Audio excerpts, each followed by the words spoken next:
Gatusan sab ka mga supporter ni kanhi Presidente Rodrigo Duterte ang nagtapok sa Gaston Park sa Cagayan de Oro City pasado alas 5 sa hapon adlawng Martes. Matud ni Councilor Girly Balaba, gibabaga nila ang daw unlawful arrest nga gihimo batok sa kanhi Pangulo. Ngano man ni daog man sakay kita ituo sa iyahang plataporma on his war on drugs. Ngano karon inyo man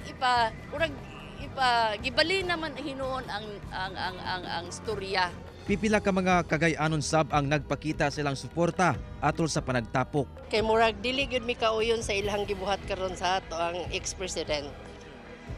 Murag lahi na jud, murag unsa na ni Marshall Luna ni? Grabe kasakit ang gibuhat ni Marcos. Dapat lumayas na siya. Kay si Duterte marami na dagang kayo nahimo diyan sa tibok Pilipinas. Dili lang isa og duha. Dili ko maihap ang kaayuhan na gibuhat niya sa tibok